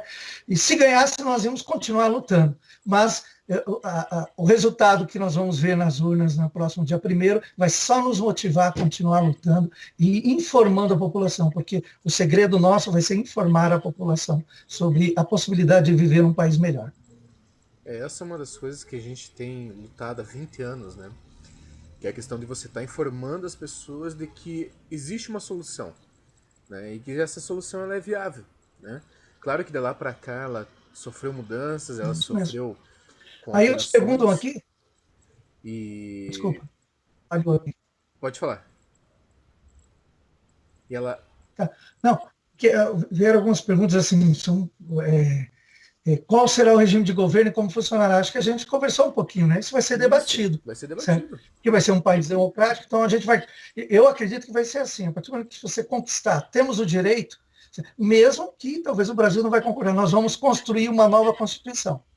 Exato. Já aconteceu muito disso, do país está se formando e o outro país dizendo, eu não concordo, não concordo, tudo bem, o problema fica aí. Não vamos mais mandar dinheiro para a Receita Federal. Não vamos mais fazer isso, né? Então, o que acontece é assim, que o regime de governo, certo? A gente já viu que pode dar certo, que pode não dar certo, né? Já vimos que o presidencialismo, certo? É muito complicado, né? A gente achar que tem um salvador da pátria. Exatamente. Fulano de tal. Eu já fui assim, né? Como eu disse, já fui presidencialista, né? Hoje eu tenho pensado o seguinte, talvez um regime parlamentarista seria melhor, mas isso nós vamos discutir com um novo país, né? Com as pessoas. Outras vezes, os profissionais dos estados, né? Professores, servidores, policiais, manterão seus postos. Acho que é uma outra discussão. Primeiro, certo? O funcionário federal, ele é funcionário do Brasil, certo? E então ele vai continuar recebendo do Brasil, vamos supor, né? Agora, a partir do momento que vai constituir uma nova nação, nós podemos criar uma regra de transição na própria Constituição, lá nas disposições transitórias, dizendo que aqueles que foram concursados, certo? No Paraná, no Estado, nos municípios e no governo federal, certo? Que queiram ficar no Estado, no nosso país, no Sul, certo? Esses poderão ser, então, absolvidos, certo? De acordo com uma avaliação da máquina pública, porque também uma das coisas que nós temos que discutir é a máquina pública, né? Pelo amor de Deus, né? A máquina pública é um problema. Então, a gente tem sonhado com uma requalificação das atividades públicas. Certo? Eu vou dizer, eu fui uma pessoa que foi ensinada a lutar contra a terceirização da atividade pública. Eu fui ensinado a isso. Certo? Uhum. Mas como é bom a gente ser ensinado em algumas teses, depois sentir se elas funcionam, para depois pensar em outras teses também. Na verdade, exatamente. Não tem cláusula pétrea aqui na minha cabeça na administração pública, não. Tudo que não funcionou, nós temos que rever, certo? E uma das coisas é o seguinte, eu entendo, assim, ainda consigo entender que atividade como educação, saúde pública e segurança, essas três coisas aqui, têm que ser controladas pelo Estado, e o Estado tem que dar livre iniciativa ao poder, né? Pode ter escola particular e tal, mas o Estado tem que cumprir a sua responsabilidade. Agora, o resto eu já tenho minhas dúvidas se o Estado tem que controlar, né? Então, alguns amigos meus aí de esquerda falam, Luciano, tu tá virando um liberal. Eu falei, não, eu estou tentando buscar o equilíbrio, que tanto no extremo neoliberalismo, quanto no neoesquerdismo, o socialismo, tem coisas erradas e que já mostraram em vários países que não deram certo, não causam prosperidade à população. Então, é o equilíbrio em verificar, sem querer botar a gente na panelinha do A, do B e tal, né? Mas procurar a qualidade de vida da sociedade. Então, eu acredito que vai haver uma regra de transição para absolver os servidores públicos. Você é uma servidora pública da cidade de Curitiba, vai ficar na cidade de Curitiba. Só que depois vai ter novas regras constitucionais para novos concursos. Eu acho que tem aquela questão do direito adquirido, que provavelmente algumas coisas nós vamos manter. Certo? Agora, sabe, tem uns negócios esquisitos aí no Brasil. Você vê aquele negócio de que eles estão gastando 3 bilhões com pensão de filha de militar? 3 bilhões no INSS por ano é gasto com pensão de filha de militar. Sabe aquelas mulheres que têm seus 15 namorados lá e não casa porque se casar perde a pensão do pai que era militar? Certo? Então isso é um desafio. Não podemos ter isso no nosso país. Né? Nem de militar, nem de político. Aposentadoria especial para político. Né? Ontem eu estava falando o seguinte, ó, eu fiz com um amigo meu, olha, o meu compromisso é eu não vou ser vereador 2 mandatos. Certo? 2 mandatos, acabou. Ou eu consigo produzir em outra esfera política, ou deixa a nova geração chegar. Porque 8 anos o cara dá para fazer aquilo que se propõe fazer. É uma coisa que eu quero assim, sugerir, né, no novo país, que tenha limitação de mandato de parlamentar. Esse negócio de parlamentar, 25 anos, 30 anos deputado, 30 anos vereador, não tem cabimento. Certo? Não tem cabimento. Enfim, isso é outra discussão. Né? Já está até aprovado que... Mas, enfim, acho que vai ter regra de transição. Certo? Principalmente dos municípios provavelmente vão manter seus postos, nos estados que vai haver uma mudança, né? Nos estados provavelmente vai ter que ter uma discussão de como que vai funcionar, e da União também, né? Como que vai absorver aqueles que querem ficar aqui e quem quiser, claro, também tem liberdade para ir para outros, ficar no Brasil lá, e outros que vão ficar aqui serão absolvidos, porque são concursados, a gente pode respeitar isso, né? Agora, regime de governo, aposentados, né? é o seguinte, sabia que tem muitos aposentados que moram aqui no Brasil e que recebem aposentadoria na Europa, né? Da Europa, né? Então, europeus. Então, aqui vai ser o seguinte, morou aqui embaixo, é aposentado do governo brasileiro, o governo brasileiro vai ter que pagar. Certo? Se o governo brasileiro abrir mão de pagar, aí, que não querer pagar, é uma discussão jurídica que vai haver. Certo? Agora, nós vamos criar um novo regime, né? Um regime que seja justo, certo? Tanto para aqueles que trabalham, como para aqueles que estarão, certo, se aposentando, que precisam ser respeitados pela vida de trabalho que foi dedicada. Certo? Se a gente acabar com aqueles negócios de 3 bilhões de pensão e tal, dá para pagar bem os aposentados trabalhadores, nossos professores, como o professor Pedro, que vai ser um aposentado aí do nosso novo país, né, professor? Então, precisamos respeitar os professores aí, servidores públicos e os da iniciativa privada também. Né? E essa é uma questão aqui até, também tem Luciano, um que questionamento aqui, que dá pra é... gente... Oi, Luciano, tá me ouvindo? desculpa, pode falar. Tá ouvindo? Essa questão essa parte sim mais intrínseca, né, que você está falando aí dos militares, das filhas, dessa perpetuação do ganho salarial do exército, né, do militar. Isso é uma coisa que a gente pode colocar em votação para a própria população. Se a população achar justa, ela mantém, né?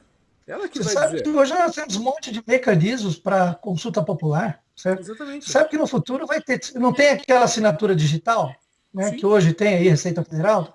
Então todo cidadão vai ter sua assinatura digital e vai votar de casa, meu amigo. Certo? Ele vai Principalmente para passar esse tipo de consulta, ó, o governo quer saber isso. Né? vai passar no Então mercado, vai muito passar em bacana. qualquer lugar, vai colocar a digitalzinha dele ali, vai ver qual é a questão, qual é a pauta do ano, ou do mês, ou da semana, e vai colocar lá, você acha justo que o presidente receba 68 mil por mês, mais 2 carros com motorista, mais 11 funcionários públicos, sendo afastado, impeachmentado.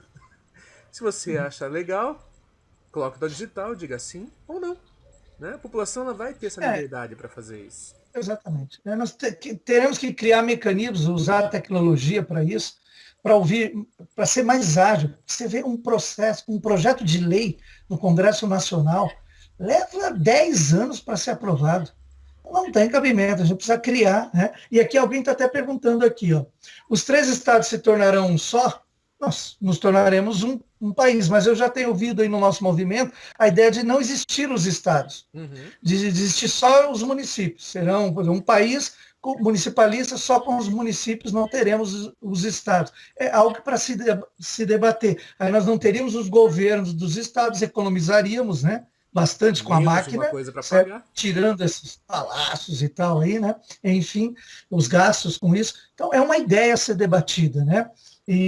Mas não tem nada ainda assim de concreto. Teremos uma nova demarcação de território com os novos estados menores ou simplesmente um país e seus municípios? Acho que é por aí, né? Se não tiver estados, aí serão os municípios. E também terá a chance de construir, já que vai haver mais recurso no município, quem sabe algumas, por exemplo, Guarapuava é enorme, né? Você vê o limite geográfico lá, limite não, divisa não, divisa é de estado, né? É limite mesmo. Limite geográfico, né? Fronteira é país, divisa é estado e limite é município, viu? Aula de geografia aqui. É porque eu vi uma placa da concessionária colocando não fronteira, que seria muito vergonhoso, né?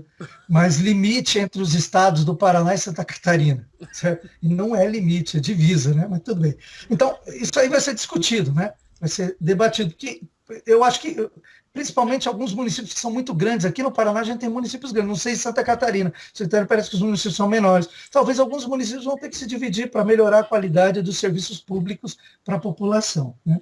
Agora, também ele pergunta o seguinte, também, né? esses municípios ou estados terão legislação própria? Com certeza. Certo? Nós teremos, se não tivermos os estados, for só municípios da nação e os municípios, então teremos a Constituição Federal, as leis federais, né, de um novo país, e cada cidade terá. Né? Como eu acredito nessa inversão do Pacto Federativo, vai ter que fortalecer a legislação das cidades. Hoje as cidades têm a sua legislação, né? A sua Constituição é a lei orgânica. Ali regula como é que funciona a cidade. Então, partindo de uma nova ideia, todas as cidades terão que construir as suas novas constituições. né? Aí até inserindo autonomias e competências que hoje elas não têm. Como a gente quer passar mais dinheiro para as cidades, nós também vamos fortalecer as competências. Uma das discussões que vai surgir é de repassar às cidades o poder de polícia, né? Como nos Estados Unidos, tem lá até eleição para delegado, tem, né? Exato. Eleição para promotor, nos Estados Unidos tem eleição para promotor, né? Hoje o promotor é só concursado, né? Aqui no Brasil. Lá é eleito pela população, o promotor-chefe, certo? Nos Estados Unidos. Então nós vamos estudar o que é que funciona bem nesses países, como os nossos colegas aí do GESU já foram até, inclusive, para a Europa para estudar, né? Funcionamento de alguns países, nós vamos fazer isso aí. Mas cada cidade provavelmente vai ter a sua legislação local, que tem que respeitar a Constituição da nova nação, né? Segundo o Celso, em entrevista, com uma pergunta, fala em uma Constituição enxuta, com poucos artigos extensivos para a nova unidade territorial. O senhor teria algo mais a dizer? Não. Enfim, eu acho que o problema não é o tamanho da Constituição, é a capacidade dela de ser executada ou não, certo? Eu concordo que quando a gente coloca uma Constituição muito comprida, aí qualquer mudança que você tem que fazer, você tem que mobilizar 308 deputados. Aí são grandes interesses e etc. Né? Então, talvez uma Constituição que seja mais enxuta, eu acho que o Celso quer dizer uma Constituição onde como a própria Constituição americana, né, que ela tem poucos artigos, ela é uma Constituição bem menor que a nossa, a brasileira, Entretanto, lá funciona os estados confederados lá, né? Eles têm uma grande autonomia, os estados. Aí, por exemplo, questões criminais. Num estado pode enforcar, no outro estado não pode, né? Quer dizer, enforcar não, pena de morte, né? Num estado dirige com 16 anos, outro estado dirige com 21, né? Num estado pode isso, não pode. Casamento gay, por exemplo, né? Num estado pode, no outro estado não pode, né? Então, por quê? Porque eles têm um regime. O que acontece? Aí por isso que a Constituição deles pode ser pequena, porque na realidade os direitos são garantidos pelos estados, certo? A Constituição só trabalha nos direitos fundamentais.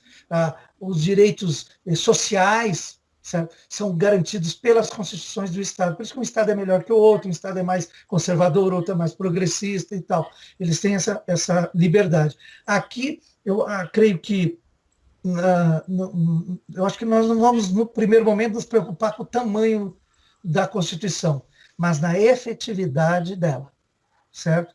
Existe um negócio chamado mandado de injunção, não sei se você já ouviu falar, vocês já ouviram falar, que é o seguinte: quando a Constituição brasileira ela não se cumpre aquilo que está nela, você tem o direito de entrar com mandado de injunção, certo? Quase não é usado no Brasil mandado de injunção, certo? Eu ouço muito pouco falar dele. Se for certo? usado também. Porque não funciona. Quer dizer, porque a Constituição não funciona, mas também uma. Então, adianta colocar mais uma coisa, que aqueles direitos que a Constituição garante, de moradia, alimentação, de saúde, segurança pública, é garantido aos brasileiros? Não. Então, para que colocar um monte de coisa, né? Então, assim, eu defendo que a nossa Constituição brasileira, ela foi construída, e em alguns aspectos ela foi muito boa, mas eu acredito que estamos muito longe, até por isso que nós estamos lutando por um novo país. Faz 25 anos e não se consegue algumas coisas básicas garantir ao cidadão brasileiro, como a segurança pública, por exemplo. Certo? Por quê? Porque aí o dinheiro tem que vir de Brasília para comprar arma para o policial militar. Não tem cabimento isso. Certo? O dinheiro devia sair do nosso bolso para uma receita daqui, e a receita mandar comprar as armas do policial nosso. Por que tem que vir de Brasília? Por que os prefeitos ficam numa humilhação, um pires na mão em Brasília? Agora, os deputados adoram isso. Me desculpe, alguns deputados são amigos meus, mas vocês sabem da verdade, né, deputados? Vocês adoram esse negócio de pires na mão, do prefeito indo lá, me dá uma ambulância, pelo amor de Deus. Um país que a União Federal tem que dar uma ambulância para uma cidade é uma vergonha. Por isso não quero mais ficar nesse país, certo? Vamos construir um país onde que a cidade precisou de ambulância, ela tem dinheiro e compra ambulância. Certo? Agora não, fica o deputado. Fora os deputados que escrevem o nome em umas ambulâncias particular, né? Deputado a favor do povo. Que vergonha isso. Tem uma vergonha isso. Mas vamos lá. Nosso novo país é viável, dá para construir, porque fazer errado, a gente já viu como é que faz. Certo? Então nós temos a chance de fazer certo. E é engraçado, você estava falando das armas, né? Esses dias eu estava vendo no noticiário, uma cidadezinha, até aqui perto, aqui de Curitiba, a população se reuniu juntou dinheiro entre a população e mais o comércio, né, os comerciantes, e compraram fuzis para os militares da cidade, porque precisava defender a cidade dos assaltantes de banco. É um absurdo. E daí, assim, você vê que o país ele não dá a estrutura necessária para o cidadão e para o funcionário público, para o funcionário que ele deveria defender. E aí a população, com medo e em solidariedade com o policial, ela decide tomar uma atitude. Qual é a atitude que ela toma? Vai lá e compra fuzil, né? Porque 38 não resolve mais o problema do policial. Né? O bandido ele tá completamente, extremamente armado. Né? Ele chega ali. Outro dia fui ver um vídeo aí na internet, estouraram um caminhão de aqueles carros fortes com uma bazuca. Né? É mesmo, que loucura. Uma loucura, Não, então. veja só, e olha como é que é o Rio de Janeiro, eu tenho até medo de ir para o Rio de Janeiro. Mas, enfim, todos os lugares temos, é claro, um alto índice nesses dois estados que são muito ricos, que é o Rio de Janeiro e São Paulo, e principalmente no Rio de Janeiro, porque eles perderam o controle. Quando eles Total. perderam o controle, essas facções, tipo Estado Islâmico lá, do crime, da cocaína, da droga, tomaram conta. Aí eles tomam conta da política, tomam conta, né, da própria polícia, enfim, mataram esses dias lá um coronel, né, enfim, é uma coisa de louco. E aí é por isso que a gente precisa, sabe por quê? Porque eu não quero isso para a minha cidade, para o meu estado. Por mais que tenha criminalidade aqui. Se nós não fizermos nada, o que vai acontecer? Vai acontecer isso. Daqui 10, 20 anos nós estamos que nem o Rio de Janeiro. Não tem cabimento, a gente precisa fazer alguma coisa. E o caminho é a construção de um novo país. Nessa época de rede social, que eu vi aí muito ano passado, é a policial empurrando o carro porque acaba a gasolina, porque o governo não contratou o posto tal, e é outro posto, coitado do policial, numa correria aí tal, tem que ficar medindo a quantidade de gasolina, ele tem que correr atrás do ladrão. Aí acaba. Que vergonhoso para um Estado é ter policiais empurrando carro por falta de gasolina. É uma vergonha. Né? Mas é isso aí, amigos, né? Vamos lá, vamos para o dia primeiro, fazer a nossa primeira consulta e vai ser um grande passo aí para mobilizar a população em favor de um movimento como o nosso. Pedrão, tem alguma coisa para colocar? Acho que você queria colocar alguma coisa também aquela hora. Aquele momento eu queria falar sobre a formação do nosso país. Nós temos assim na América Latina, ainda no norte, os Estados Unidos formou-se de uma forma um pouco diferente. Eles fizeram uma guerra de secessão, depois acabaram nem vencendo e tal a guerra do norte e do sul, mas acabaram formando uma confederação que na prática funciona e funciona bem nos Estados Unidos. É interessante, eu queria lembrar que aqui na América Central, na América do Sul principalmente, os países foram formados de cima para baixo,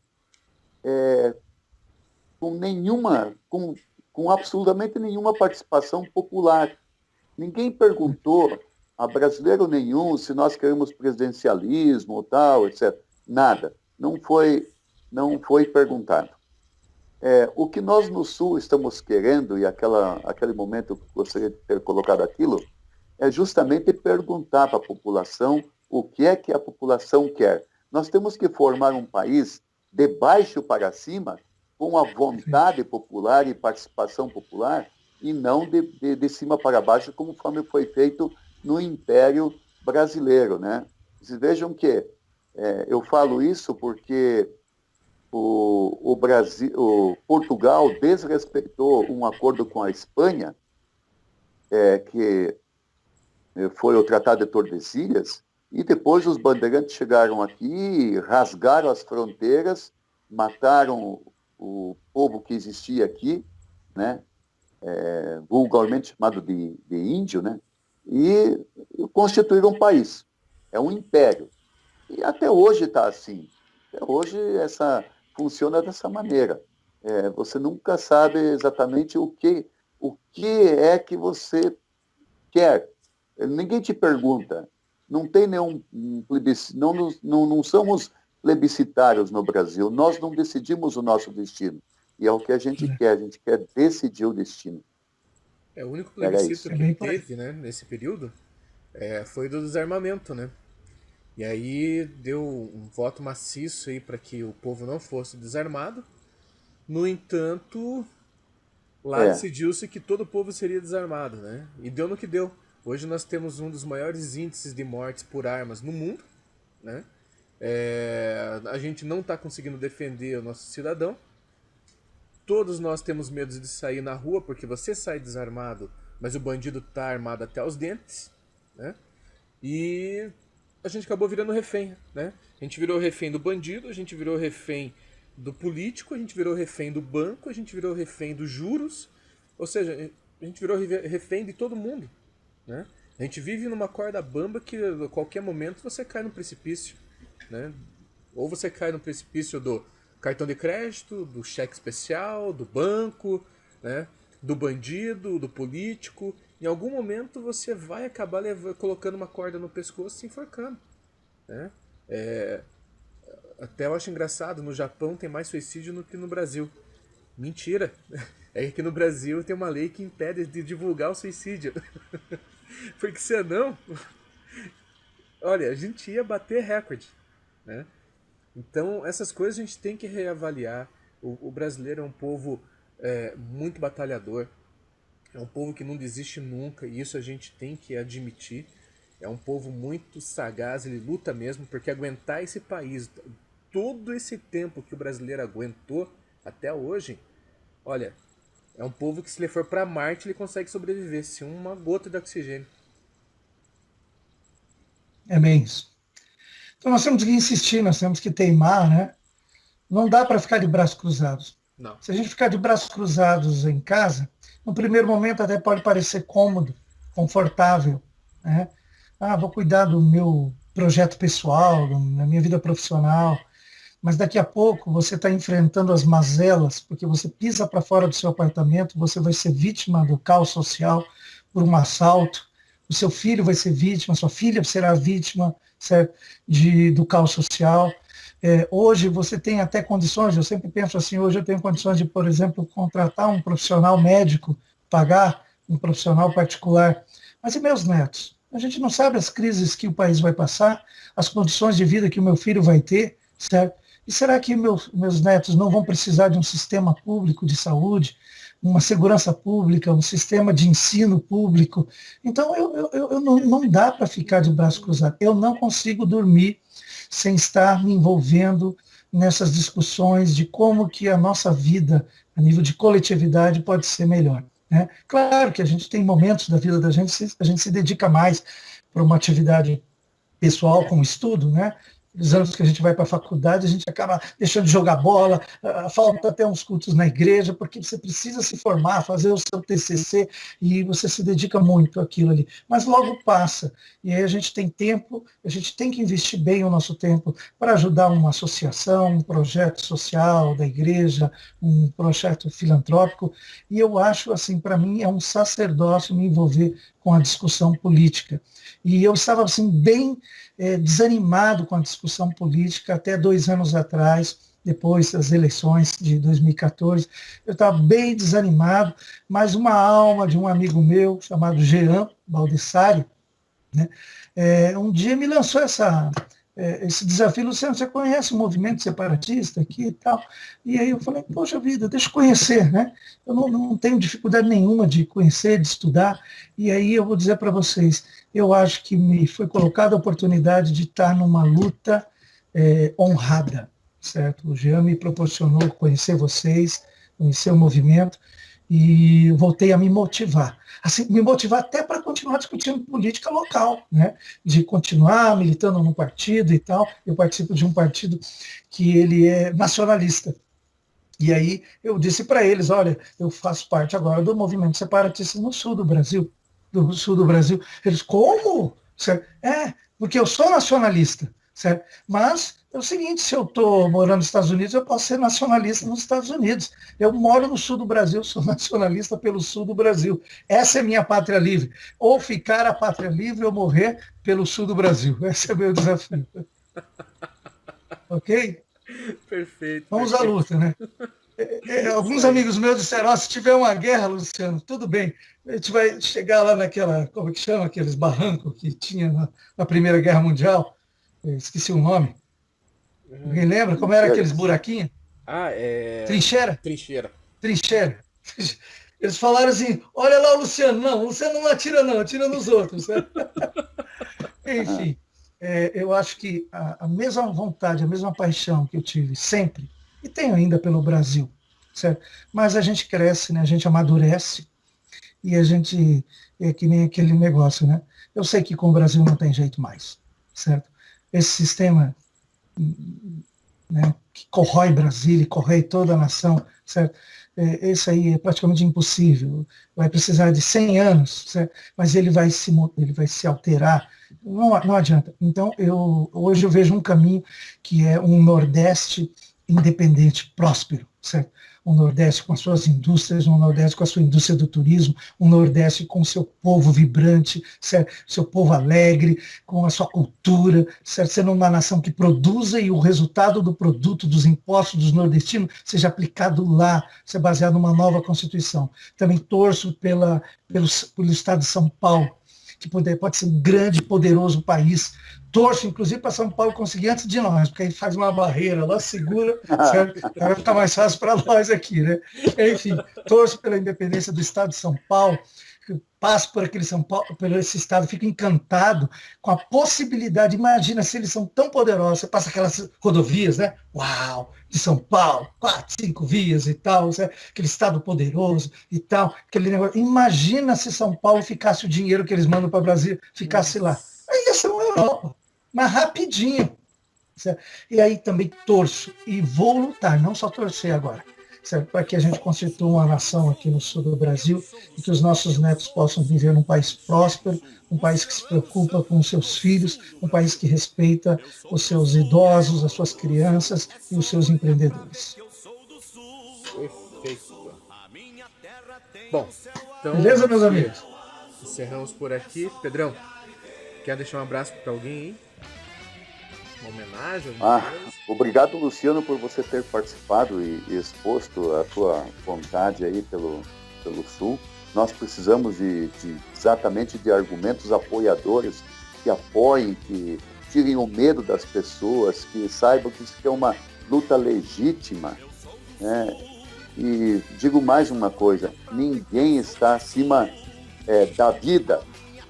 A lei, ela equilibra os cidadãos, o comportamento dos cidadãos, os costumes e tudo mais. Mas todos nós temos o direito de lutar pela melhor qualidade de vida e pela vida. Porque quando você tem refeições dignas, que você se alimenta, você consome, vive uma vida mais equilibrada, mais feliz, isso aumenta a vida. E nós justamente estamos lutando por isso. Essa é a nossa luta. A gente luta para viver melhor. E nenhuma autoridade pode chegar e dizer, você não pode. Você não pode separar. Você não pode ficar rico. Você não pode se alimentar melhor. É isso que eles estão dizendo para nós. Quando alguém diz para nós que nós não podemos, porque existe uma lei. E a lei vai encher o meu estômago? Não. Então, a vida está acima da lei. Tanto é que a gente tem o direito legítimo de se defender, né? Tanto é que a lei permite até em legítima defesa você enfrentar alguém. Então, precisa encorajar as pessoas, precisa dizer para elas isso e precisa levar esses argumentos, convencer as pessoas, clarear a mente delas, para que elas se unam em torno desta causa. E você é um desses que faz isso, você, o Jefferson e muitos outros aqui fazem isso. Eu estou me sentindo muito confortável em estar na liderança do movimento e no dia 1º de outubro nós vamos medir a nossa intensidade dessa vontade que nós temos para separar o Sul, tornar ele independente. Ok. E para mim, professor, é uma honra ser liderado pelo senhor, pelo Jefferson e pelos outros companheiros aí do comando. Quero só deixar para vocês aqui, então, um texto, né? Um texto do livro do Celso, né? Que trabalha o processo histórico, o processo de fundamentos, né? E o processo também que nos faz chegar agora na consulta popular, na primeira consulta popular. Lá em 2003, né, a comissão se reuniu em Laguna, né, e aí consignaram alguns desafios, e eu queria só ler um dos desafios aqui que me motivou bastante, que é o seguinte: queremos ainda consignar que nossas atitudes dos membros, militantes e liderança do Movimento Sul é o meu país, em momento algum devem ser interpretadas como menosprezo à nação brasileira. Pelo contrário, nós, como sul-brasileiros, sentimos-nos orgulhosos, gratos e com a consciência de termos também contribuído com a construção deste país, que se chama Brasil. Sentimos-nos como o filho mais velho de uma grande família, que, ao atingir a sua maioridade, busca construir seu futuro com a sua própria força. Dos seus pais, este filho espera a compreensão e o reconhecimento de sua maioridade, pois a história registra que o verdadeiro pai encaminha e acompanha o filho no caminho de sua autodeterminação e liberdade. É assim com os meus filhos, né, que estão crescendo. Tem uma menina de 22, um menino de 17. Eu sonho que é muito difícil isso para o pai, né? Às vezes vai ter o dia que o filho: pai, estou indo embora. Pai, vou constituir a minha família. Pai, estou indo trabalhar um outro lugar, vou constituir a minha vida. E o pai fica: vai, filho. Geralmente as mães têm mais dificuldade, né? Os pais, né? Tá bom, vai lá, filho, né? Não é muito, mas a mãe sofre mais, né? Mas chega o momento, e eu acho que chegou o momento do sul do Brasil caminhar por esse caminho, e o que nós esperaríamos é que o Brasil entendesse esse processo histórico e até apoiasse. Por isso que a mobilização popular também vai fazer com que o Brasil possa ver que 80% ou mais da população do sul do Brasil quer construir o seu próprio canto, o seu próprio país, a sua própria nação. Então é por isso que nós estamos juntos com vocês, tá bom? Perfeito, pessoal. Obrigado. Uma boa noite para vocês. Só deixar uma declaraçãozinha aqui pro pessoal. Então, gente, não esqueçam, dia 1º de outubro, eu, Pedro, Luciano, Celso, Zati, a Sandra, a Nídria e tantos outros que estão nessa luta vão estar lá na rua, tá? Junto com vocês. A gente vai estar lá com vocês. Pra gente fazer essa consulta e mostrar que aqui existe um povo honrado, um povo que luta, um povo que quer a diferença e vai lutar por isso. Mas a gente sabe também que em todo lugar, no Brasil inteiro, existe esse mesmo povo e que ele também deseja e quer uma mudança radical nesse país.